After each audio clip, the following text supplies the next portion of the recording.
Hello students, आज हम 10th class की प्रश्नमाला 2 वास्तविक संख्याएं इसके बारे में कुछ सवाल हैं वो हल करेंगे। इसमें देखो हम पहला क्वेश्चन ले रहे हैं। ये कह रहा है कि दर्शाइए कि एक विषम धनात्मक पूर्णांक का वर्ग का वर्ग 8q प्लस 1 के रूप का होता है, जहां q एक धनात्मक पूर्णांक है। तो हमने माना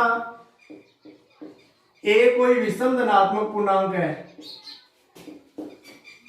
a कोई विषम धनात्मक पूर्णांक है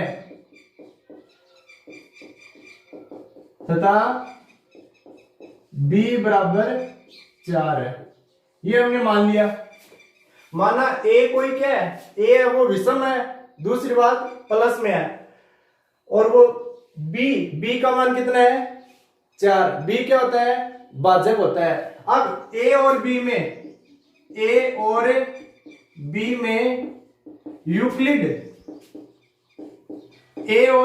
यूक्लिड विभाजन प्रमेयिका से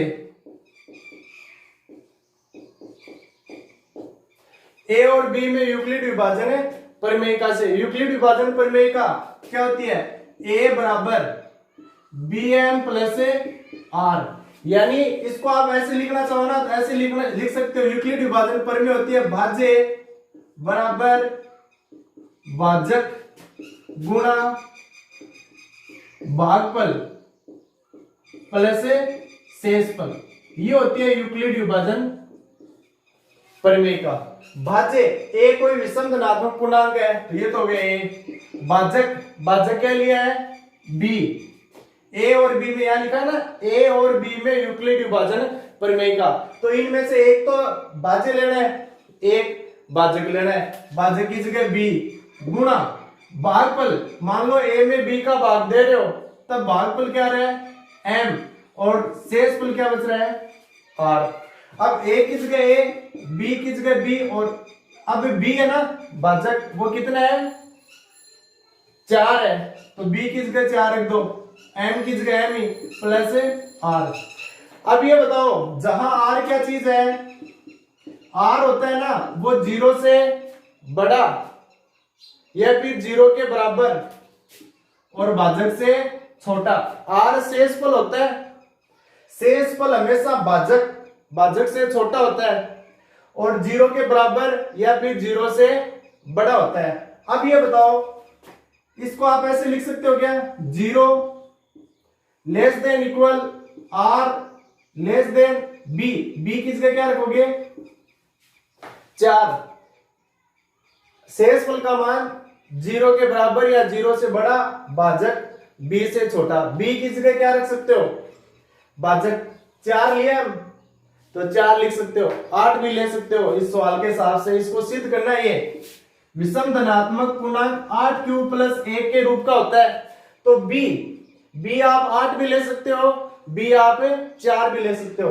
कैसे, अब मान लो इसकी तुलना a बराबर bq प्लस r से करें यूक्लिड विभाजन प्रमेय से, तो ये यहां जो b है ना, और इसकी जगह यहां कितना है 8 है, तो b की जगह आप 8 भी ले सकते हो, b की जगह 4 भी ले सकते हो। क्यों, वर्ग करना है, इसमें वर्ग पूछा है, विषम धनात्मक पूर्णांक का वर्ग। तो 4 लोगे तो 4 का वर्ग 16 होगा, 16 में से कुछ कॉमन लोगे ना तो 8 बच सकते हैं, है ना। इसीलिए हम क्या ले रहे हैं, 4 भी ले रहे हैं। शेषफल अतः शेषफल क्या होगा, 0 हो सकता है, 1 हो सकता है, 2 हो सकता है और 3 हो सकता है। 4 नहीं हो सकता, 4 से छोटे होंगे शेषफल, 4 है ना, r का मान 4 से कम होगा, तो 0 हो सकता है, 1 हो सकता है, 2 हो सकता है और 3 हो सकता है। इसमें आप बारी बारी, ये यूक्लिड विभाजन प्रमेय का है ना, इसमें बारी बारी r की जगह ये रखने हैं। भाजक का मान 4 है तो शेषफल r है वो 0 हो सकता है, 1 हो सकता है, 2 हो सकता है और 3 हो सकता है। रखो, तब क्या होगा, a बराबर 4m प्लस r की जगह 0 रख दो एक बार, या ए बराबर 4m प्लस ए बराबर 4m प्लस आर की जगह क्या लिख सकते हो, 1 लिख सकते हो, या ए बराबर 4m प्लस आर की जगह क्या लिख सकते हो, 2, या ए बराबर 4m प्लस आर की जगह क्या लिख सकते हो, 3। ये तो यूक्लिड विभाजन प्रमेय होगी। ए बराबर B M plus R, B की जगह हमने 4 लिया है तो 4 लिख दिया, आर की जगह एक बार आर ही रखो। अब बी की जगह 4 लिया है तब आर क्या होगा, 0 1 2 3, 4 नहीं होगा, 4 से कम होगा। अब बारी बारी समीकरण 1 में आर की जगह 0 1 2 3 रख दिया। अब ये बताओ a बराबर 4m प्लस 0, a बराबर 4m प्लस 2, ये सम धनात्मक पूर्णांक होंगे। क्यों? m मान लो कोई संख्या है, उसको 4 सम संख्या से गुणा करोगे तो वो सम आएगी, और सम में 0 जोड़ो चाहे 0 घटाओ वो सम ही रहेगी। उसके बाद में ये देखो m कोई संख्या है, चाहे वो सम हो या विषम हो, उसको आप 4 से गुणा करोगे ना तो वो सम हो जाएगी, प्लस 1 तब वो क्या हो जाएगी, विषम हो जाएगी। m कोई पूर्णांक है, इसको 4 से गुणा करोगे तो सम आ जाएगा, सम में प्लस 2 जोड़ोगे, सम में सम संख्या जोड़ोगे तो सम ही तो रहेगी। यहां देख लो m पूर्णांक, इसमें 4 से गुणा करोगे तो ये m चाहे सम हो चाहे विषम हो, इसको 4 से गुणा करोगे तो वो क्या हो जाएगी, वो सम हो जाएगी। सम में विषम संख्या जोड़ोगे तो वो विषम हो जाएगी। तो हम कहेंगे यहां a बराबर 4m प्लस 0, a बराबर 4m प्लस 2 सम धनात्मक पूर्णांक है, सम धनात्मक पूर्णांक है, क्योंकि यह 2 से भाज्य है, सम है तो 2 से भाज्य, 2 का भाग जा रहा है इन सब में। और a बराबर 4m प्लस 1, a बराबर 4m प्लस 3 विषम धनात्मक पूर्णांक है, विषम धनात्मक पूर्णांक है,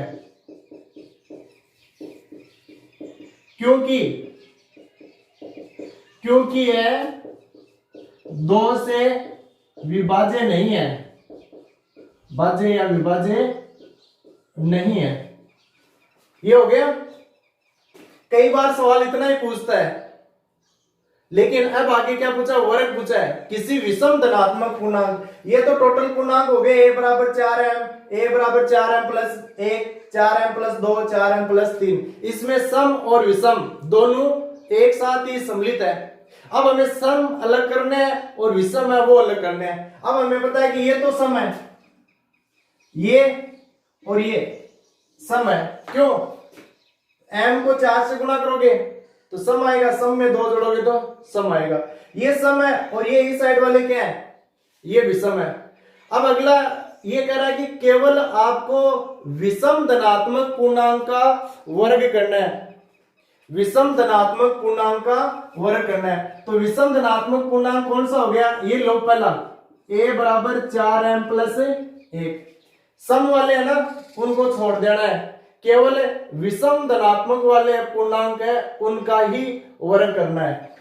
अगर ये नाम नहीं देना कि सम धनात्मक पूर्णांक का वर्ग, विषम धनात्मक पूर्णांक का वर्ग, ऐसा नाम नहीं देना, सीधा ही पूछ ले किसी धनात्मक पूर्णांक का वर्ग, किसी धनात्मक पूर्णांक का वर्ग, ऐसे पूछे ना, तब तो आपको टोटल इन चारों का वर्ग करना है।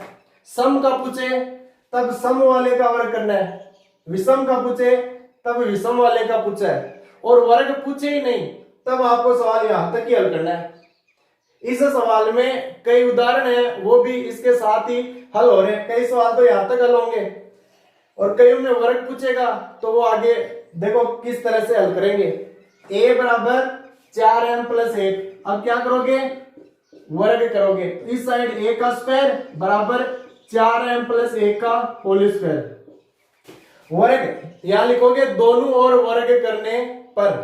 इस साइड वर्ग करोगे तो वर्ग आ गया, इस साइड वर्ग करोगे तो घात 2 आ जाएगी ब्रैकेट पर।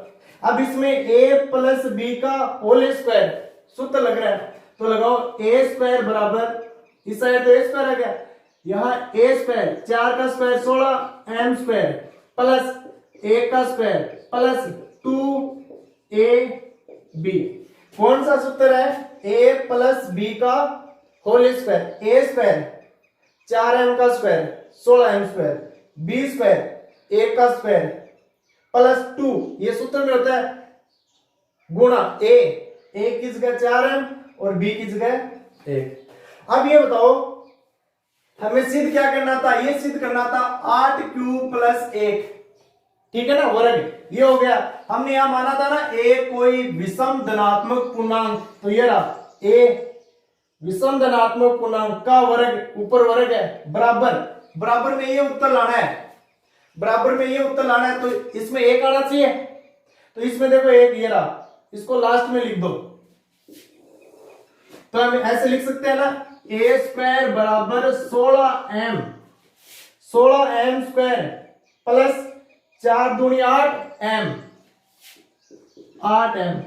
Plus 1, 16m square plus 4m को 2 से गुणा करो, 8m गुणा 1 तो 8m हो जाएगा, और 1 का स्क्वायर 1, इसको लास्ट में लिख दो।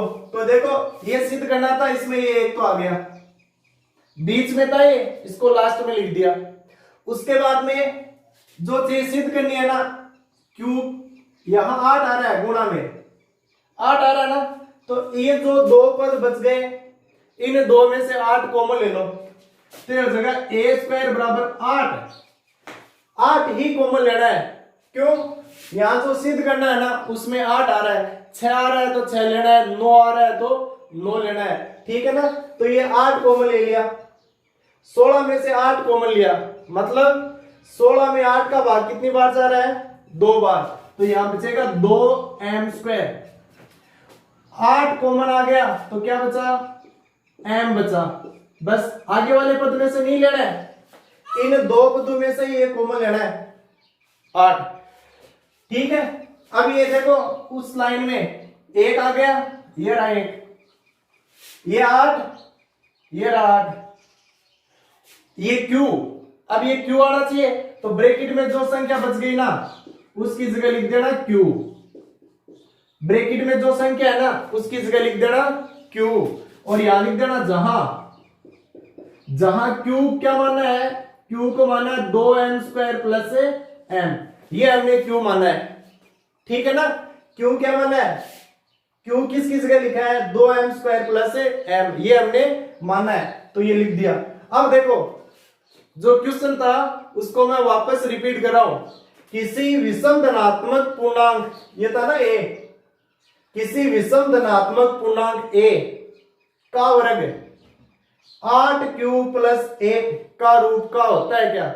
सिद्ध हो गया ना, किसी विषम धनात्मक पूर्णांक का वर्ग 8q प्लस 1 के रूप का होता है। तो ये क्वेश्चन था, कई सवाल है उसमें आपको यहां तक ही करने हैं। उदाहरण है, अगर वर्ग पूछे ना, सम का वर्ग पूछे तो सम वाले का वर्ग कर देना, विषम का पूछे तब विषम वाले का वर्ग कर देना, और घन पूछे ना घन, तब सम का घन पूछे तब वर्ग की जगह दोनों ओर घन लेने पर।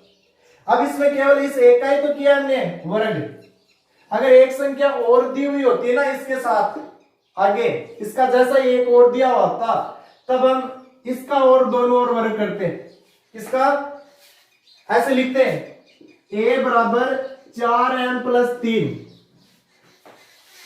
विषम है ना ये, 4m प्लस 3, दोनों ओर वर्ग, दोनों ओर वर्ग, वर्ग करोगे तो ये आ जाएगा इस साइड वर्ग और उस साइड ब्रैकेट के ऊपर वर्ग आ जाएगा, ठीक है। अब इस साइड वही तरीका a प्लस बी का होल स्क्वायर, सूत्र लगेगा, सूत्र लगाओ, 4 का स्क्वायर 16, m स्क्वायर 3 का स्क्वायर 9 प्लस 2 4m गुणा 3, लगा दिया सूत्र, a square b square plus 2ab। अब हल करोगे ना तो इसमें जो ये 9 है ना, इसको लास्ट में लिख देना। ये बीच में 9 है ना, इसको लास्ट में लिख देना। तब आएगा 16m² प्लस 4 दूनी 8, 8 3 24m प्लस 9। अब इन दोनों में से क्या कॉमन लेना है? 8 कॉमन लेना है। ये जो 9 था ना बीच में, इसको लास्ट में लिख दिया, और इन दोनों में से 8 कॉमन आ रहा है, तो 8 कॉमन ले लो।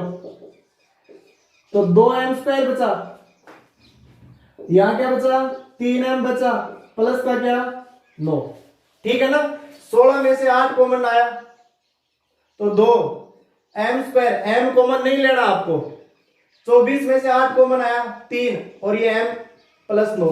अब जो ब्रैकेट में बच गया ना, उसकी जगह क्या लिखना है? q लिखना है। उसकी जगह क्या लिखना है?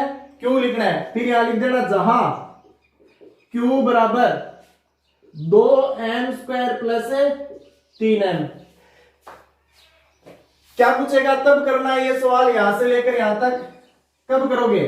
ये पूछे ना, सिद्ध कीजिए किसी विषम धनात्मक पूर्णांक का वर्ग, किसी विषम धनात्मक संख्या का वर्ग 8q प्लस 1 तथा 8q प्लस 9 के रूप का होता है।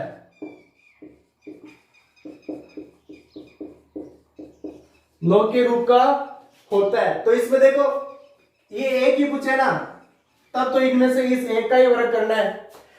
ये और पूछे ना, तब इस दूसरी जो विषम संख्या है उसका भी वर्ग करना है। इसमें तो 1 आ रहा था, और इसमें क्या आ रहा है? 9 आ रहा है। इसमें 9 आ रहा है, तो ये देखो यहाँ 9 बीच में था ना, इसको लास्ट में लिख दिया। इसको देख देख के करना है सवाल। ये 9 है, उसमें जो 9 है ना, उसको लास्ट में लिख दिया। उसके बाद में इसमें 8 आ रहा है, 8 आना है, तो ये जो 2 पद बच गए ना, ये 2 पद, इनमें से 8 कॉमन ले लो, और फिर जो ब्रैकेट में बच गया उसकी जगह क्या लिख दो? q लिख दो। ये सवाल है। अगले क्वेश्चन में क्या करना है?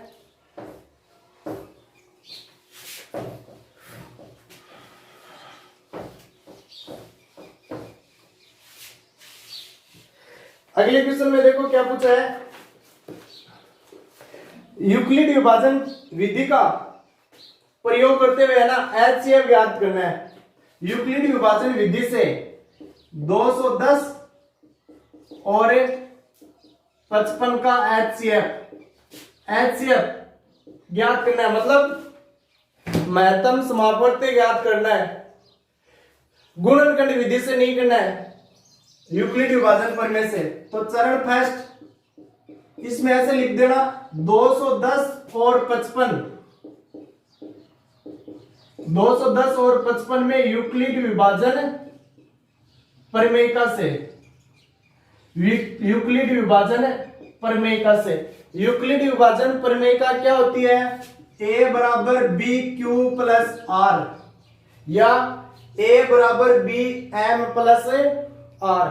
a होता है वो भाज्य है, तो 210 और 55 इनमें जो बड़ी संख्या होगी वो भाज्य होगी।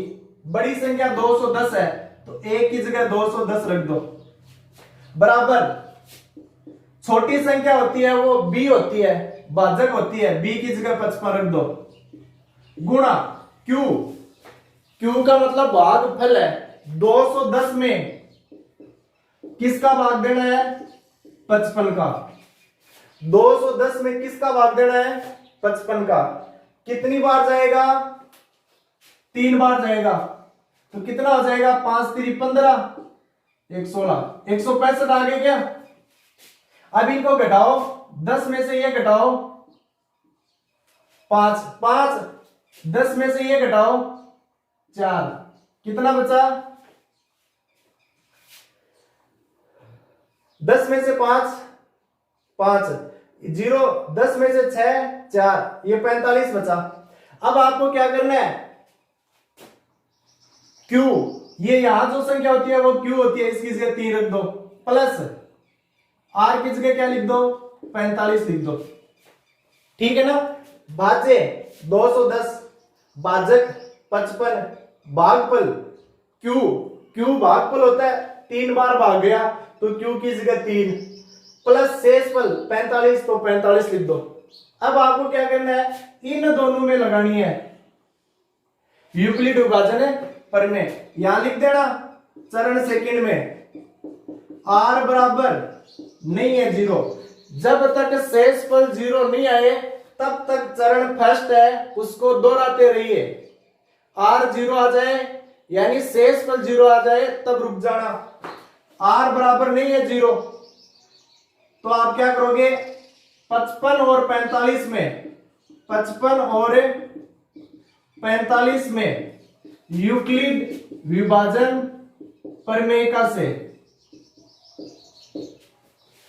अब आपको क्या लेना है, a की जगह अब की बार भाज्य है वो बड़ी संख्या 55 है, a की जगह 55 लेना है बराबर छोटी संख्या 45 है तो भाजक 45 लेना है गुणा भागफल। तो यहां भाग चेक कर लो, 45 का भाग देना है 55 में, 45 का भाग किस में देना है 55 में, इन दोनों में जो शेषफल बच जाए ना उसका भाग इसमें देना है। कितनी बार जाएगा, एक बार जाएगा। यहां 45 आ गए, कितना बचा 10 बचा तो आप रख दो। q की जगह क्या रखोगे, भागफल, भागफल कितना है 1 प्लस r की जगह शेषफल कितना है 10। अब देखो वापस 0 नहीं आया ना शेषफल, शेषफल 0 नहीं है ना, तब इन दोनों में यूक्लिड विभाजन प्रमेय लगाओ। तो यहां लिखेंगे चरण थर्ड r बराबर नहीं है, चूंकि r बराबर नहीं है 0। अब यहां लिख देना 45 और 10 में, 45 और 10 में यूक्लिड विभाजन प्रमेयिका से।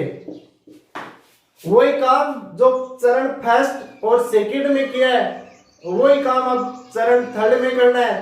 फर्क सिर्फ इतना है कि जो भाज्य और भाजक थे वो चेंज हो रहे हैं। अब 10 का भाग देना है किसमें 45 में, 10 का भाग देना है किसमें 45 में, कितनी बार जाएगा 4 बार तो ये 40 आ गए, यहां कितना बचा 5। अब देखो कैसे लिखोगे, ये a है, a की जगह बड़ी संख्या 45 बराबर b, b की जगह भाजक ये 10 गुणा q, q की जगह कितनी बार भाग गया 4 बार तो ये 4 लिख दो प्लस r, r की जगह क्या लिखोगे शेषफल 5 बचा है तो 5 लिख दो। ठीक है ना, 45 a की जगह b की जगह 10 गुणा कितनी बार भाग गया 4 बार प्लस शेषफल कितना बचा 5। आगे देखो चरण फोर्थ, फिर अब भी देखो r बराबर नहीं है 0, r बराबर 0 नहीं है, तब 10 और 5 में, 10 और 5 में यूक्लिड विभाजन प्रमेयिका से। यानी अब 5 का भाग किस में देना है 10 में, कितनी बार जाएगा 2 बार, शेषफल क्या बचा 0 बच रहा है तो रखो a, ये जो a है इसकी जगह अब क्या लिखोगे 10 बराबर b की जगह क्या लिखोगे 5 गुणा q, q की जगह भाग कितनी बार जा रहा है 2 बार प्लस r, r की जगह क्या लिखो 0। अब बताओ r बराबर 0 है, अब की बार शेषफल क्या आ गया 0 आ गया, तब आप कहोगे अतः भाजक ही HCF होगा, अतः भाजक ही HCF होगा। और भाजक कितना है, किसका भाग देने पर 5 का भाग देने पर शेषफल 0 आ रहा है तो HCF है वो 5 होगा। ठीक है ना, 10 मत कर देना, 5 का भाग देने पर r है वो 0 आ रहा है, यहां लिख देना अतः भाजक ही HCF होगा। इस कंडीशन में भाजक क्या है 5 है तो यहां लिख देना HCF किसका ज्ञात किया है 210 का और एक संख्या है 55 का, बराबर में लिख देना 5। ये क्वेश्चन है, कुछ ही नहीं करना, 210 में 55 का भाग दिया, 3 बार भाग गया, 45 बचा। अब 45 का भाग 55 में देना है, 45 का भाग 55 में एक बार, 10 शेष बचा। अब 10 का भाग 45 में देना है, ये शेष बचा और इतनी बार भाग गया। अब 5 का भाग इसमें देना है 10 में। बस हर सवाल में ऐसे ही करना है। अगला क्वेश्चन है, उसमें देखो क्या करना है।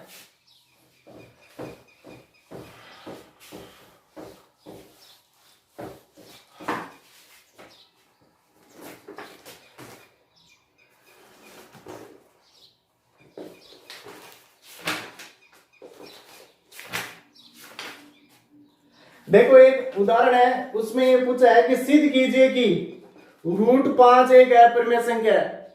सिद्ध कीजिए,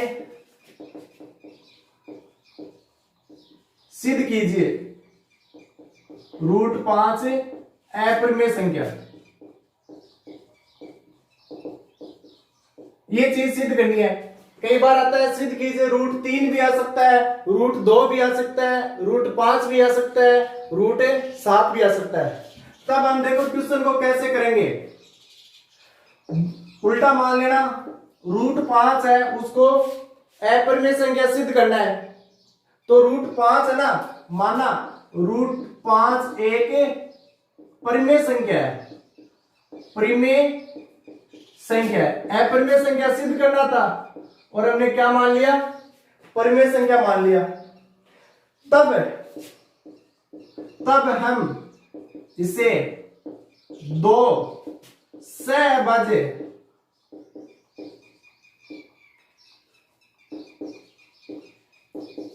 सहअभाज्य पूर्णांक ए और बी के रूप में लिख सकते हैं,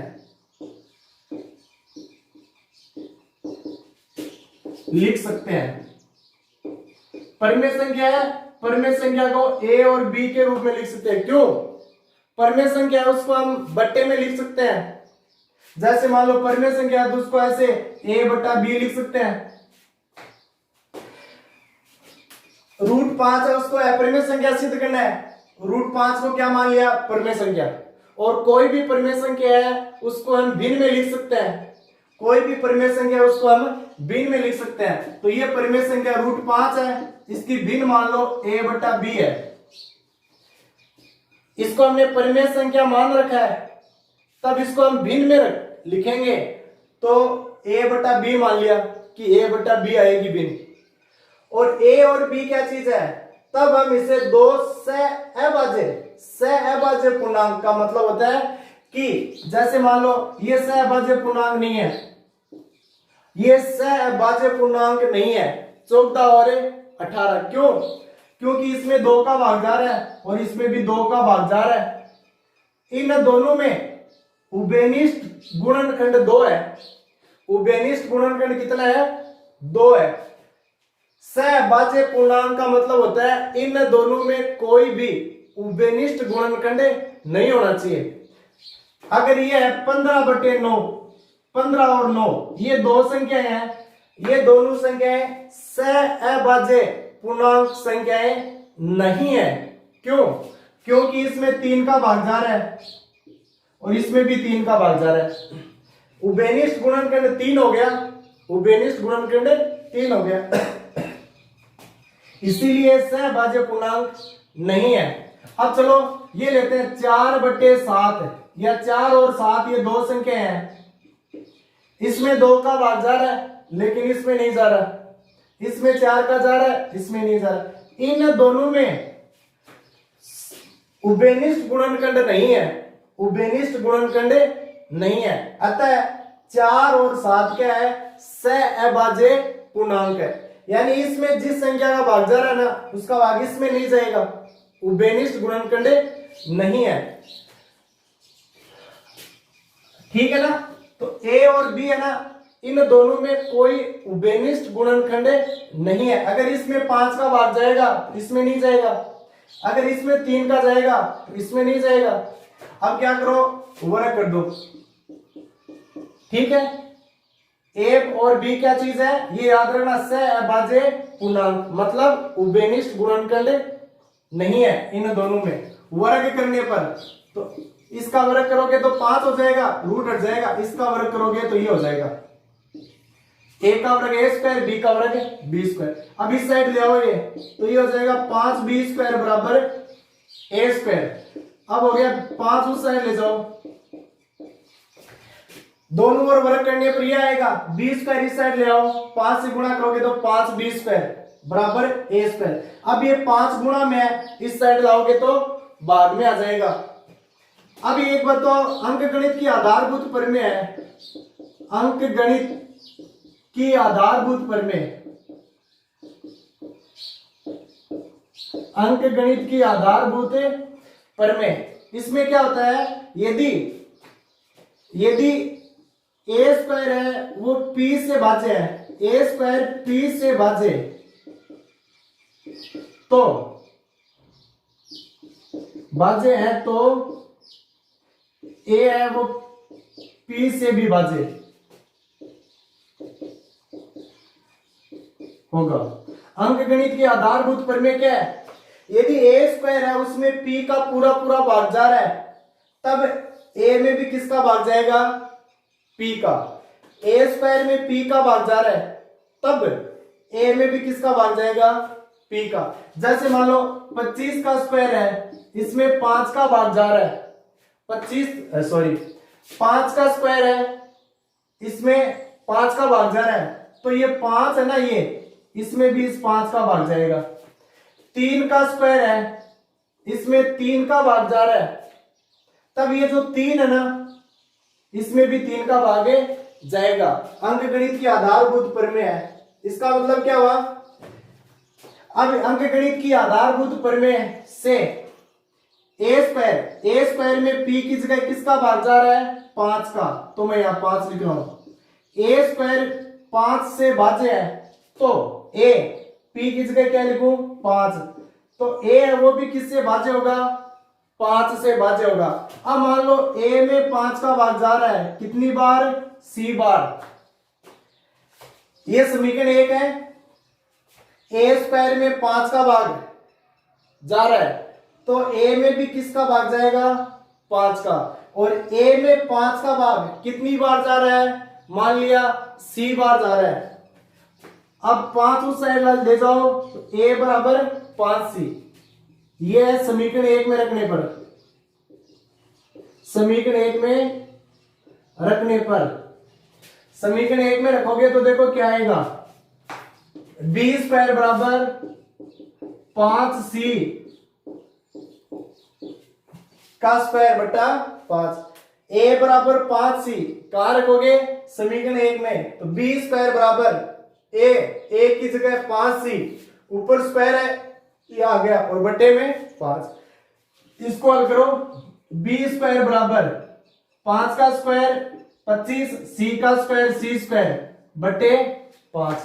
अब इससे ये कट रहा है तो ये हो गया 5c स्क्वायर, 25 में 5 का भाग 5 बार।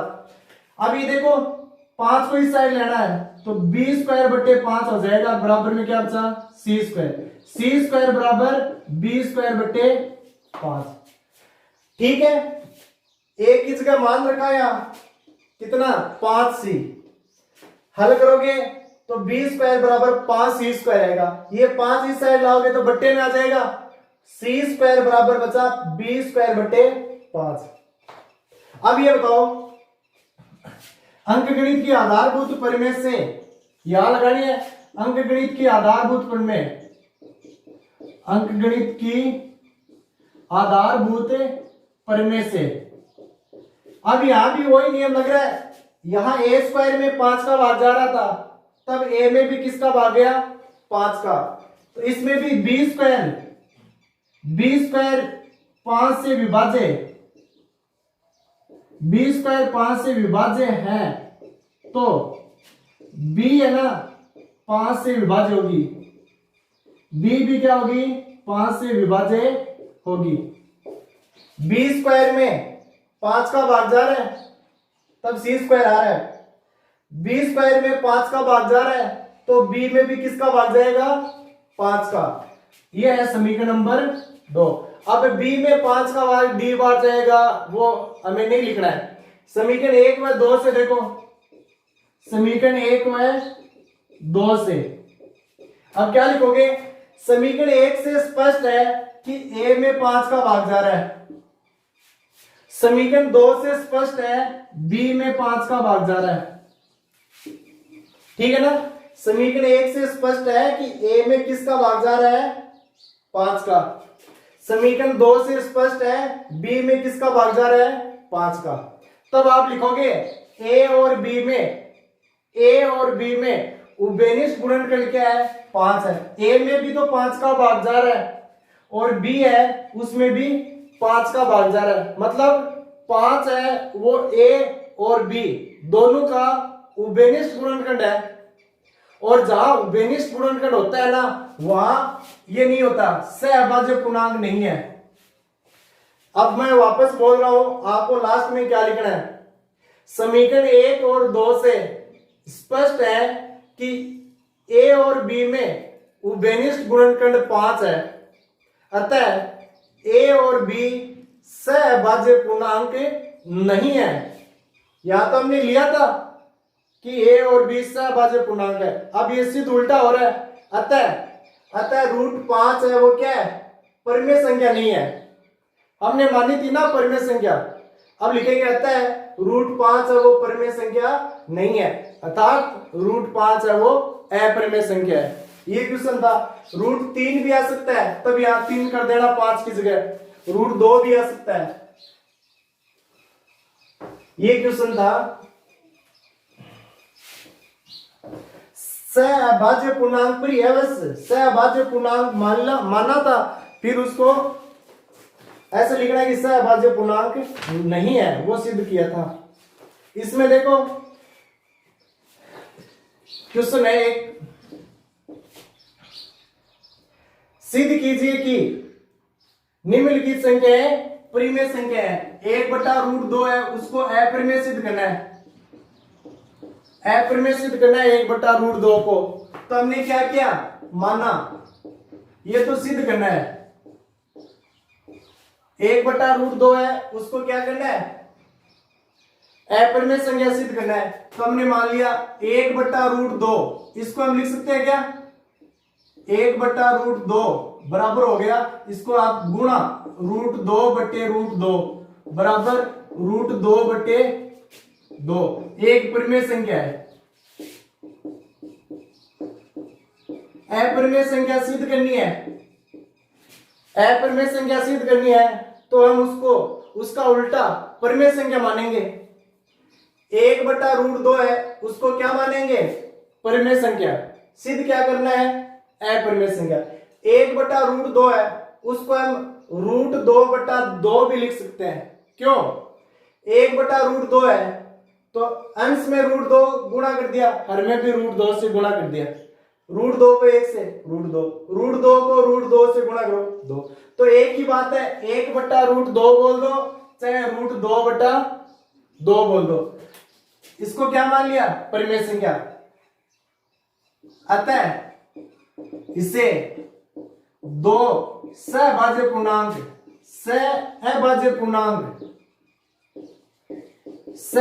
पूर्णांक ए और बी के रूप में लिख सकते हैं।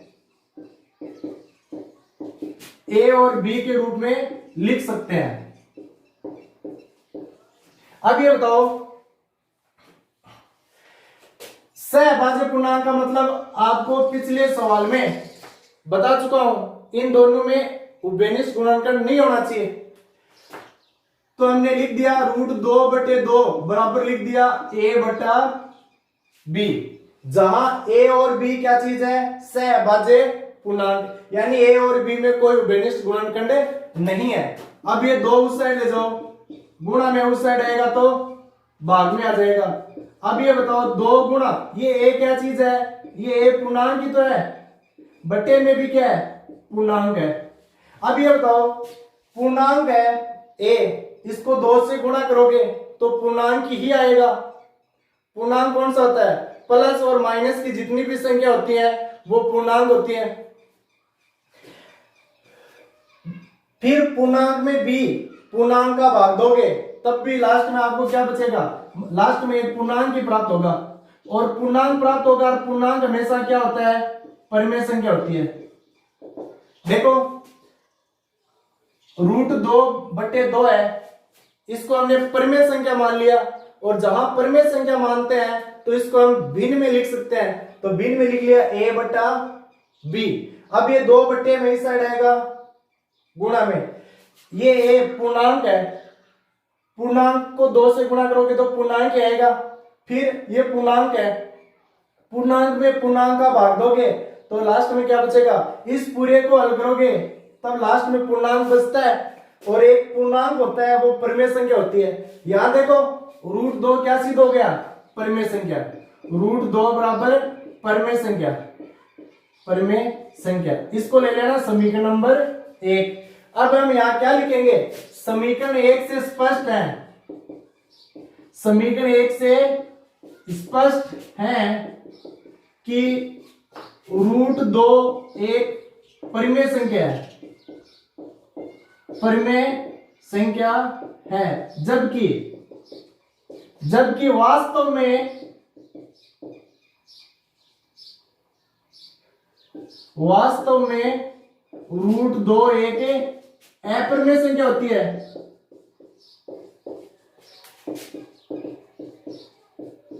जबकि वास्तव में क्या होती है, अपरिमेय संख्या।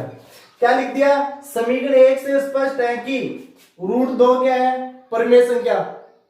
√2 परिमेय संख्या सिद्ध होगी। हमने √2 इसको परिमेय संख्या माना था 1/√2 को, और यहाँ √2 है वो परिमेय सिद्ध हो रही है, और वास्तव में √2 क्या होती है, अपरिमेय संख्या होगी। तो ये दोनों के बीच विरोधाभास हो गया। समीकरण 1 है वो तो कह रही है कि √2 है वो परिमेय संख्या है, और वास्तव में √2 है वो अपरिमेय संख्या है। यह विरोधाभास हो रहा है। इसमें हमारी त्रुटिपूर्ण कल्पना के कारण हुआ, त्रुटिपूर्ण कल्पना के कारण हुआ। अब ये बताओ, विरोधाभास हो गया ना, एक चीज तो कह रही है कि √2 परिमेय है, एक कह रही है अपरिमेय। ये हमारी त्रुटिपूर्ण कल्पना, त्रुटिपूर्ण कल्पना कौन सी है, ये है। इसमें हमने माना था ना परिमेय संख्या, इसको 1/√2 को क्या माना था, हमने परिमेय संख्या माना था, और 1/√2 को परिमेय संख्या मानने पर यहां विरोधाभास हो रहा है, इसीलिए अतः 1/√2 अपरिमेय संख्या है, परिमेय नहीं है। परिमेय मानोगे तो विरोधाभास होगा, इसीलिए 1/√2 क्या है, अपरिमेय संख्या है। आगे देखो अगला क्वेश्चन,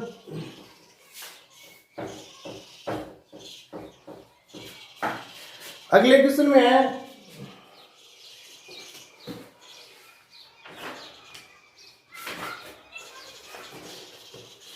एक क्वेश्चन ये करते हैं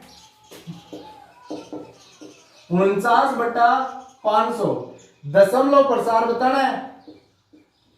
दशमलव प्रसार शांत है अशांत, ये बताना है कि इसका दशमलव प्रसार शांत है या अशांत, और इसका शांत है तो दशमलव प्रसार बताना है, यानी कितनी बार भाग जाएगा। अब इसको आप ऐसे लिख सकते हो क्या, 49/500 है, इसको आप क्या लिख सकते हो, दोनों का भाज्य गुणनखंड कर लो। 49 का भाज्य गुणनखंड क्या है, 7 का भाग जा रहा है, 7 बार 7 1, ठीक है। 500 का करो, 2 का भाग जाएगा 500 में कितनी बार, 250 बार। फिर इसमें 2 का भाग जाएगा कितनी बार, 125 बार। इसमें 5 का भाग जाएगा कितनी बार, 25 बार, और इसमें 5 का भाग 5 बार, 5 का 1 बार। 250 में 2 का भाग, सॉरी 500 में 2 का भाग 250 बार, 250 में 2 का भाग 125 बार, 125 में 2 का नहीं जाएगा, 3 का 3 का भी नहीं जाएगा, क्यों?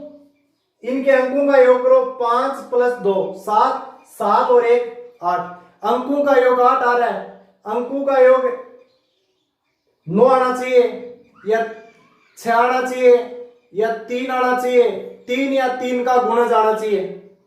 तो इसमें 3 का भाग नहीं जा रहा है, 3 करने जाए तब 5 का देना है, 5 का भाग 25 बार, इसमें भी 3 का नहीं जा रहा है, 5 का ही जा रहा है 5 बार, 5 में 5 का 1 बार।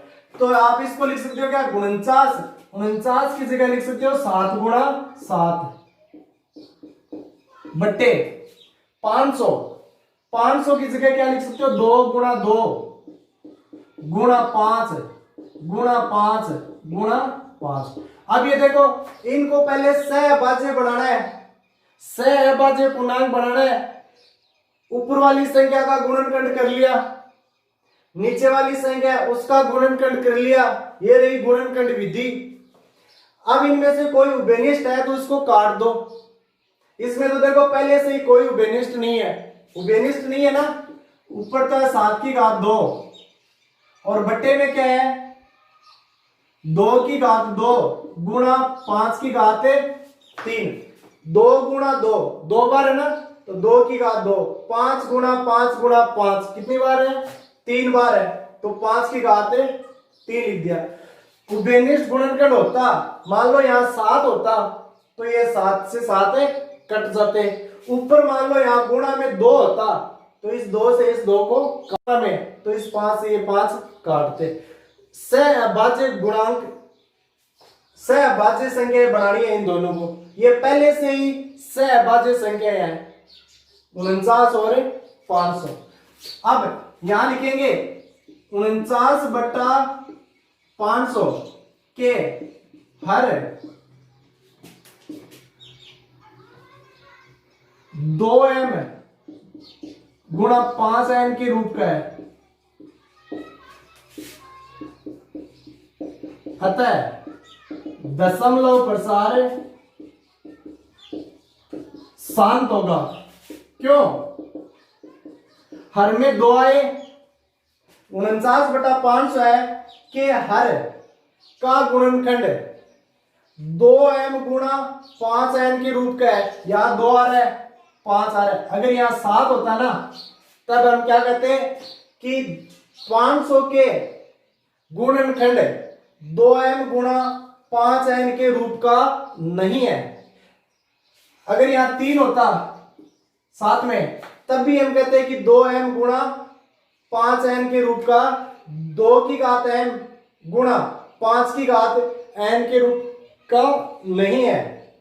लेकिन यहां देखो बट्टे में केवल या तो ये आना चाहिए, ये आ गया 7/2 की घात 4, तो ये जो है ना ये हर, ये 2 की घात n गुणा 5 की घात m के रूप का है। अगर ये आ गया 7/5 की घात 3 तब भी इस नियम का पालन होता है, 2 की घात m गुणा 5 की घात n।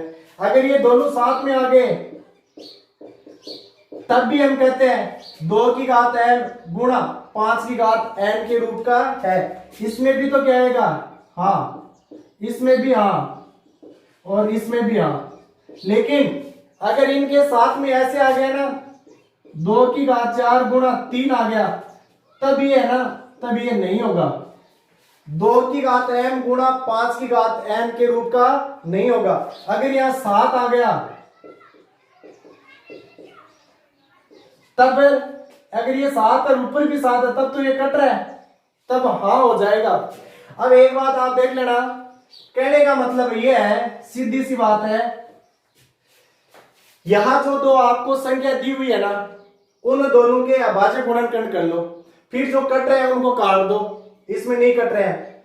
फिर यहां देखो या तो अकेला बट्टे में 2 की घात होनी चाहिए, या अकेली बट्टे में 5 की घात होनी चाहिए, या 2 और 5 दोनों की घात हो सकती है। बट्टे में गुणनखंड है उनमें 3 7 11 ये नहीं आना चाहिए। 2 और 5 के अलावा कोई तीसरी अभाज्य संख्या नहीं आनी चाहिए। 2 की घात m गुणा 5 की घात m के रूप का है, अतः दशमलव प्रसार क्या होगा, शांत होगा। अब ये बता रहा है कि दशमलव प्रसार, और बताओ, तो हम इसको क्या लिख सकते हैं, यहां 2 की घात 2 है और यहां 5 की घात 3 है। 2 की घात यहां कितनी कम है, 5 की घात से। 5 की घात तो यहां 3 है और 2 की घात यहां 2 है, यानी 2 की घात 1 कम है। हर में जो घातें हैं ना वो एक जैसी करेंगे। यहां घात 3 है तो यहां भी 3 ही आनी चाहिए।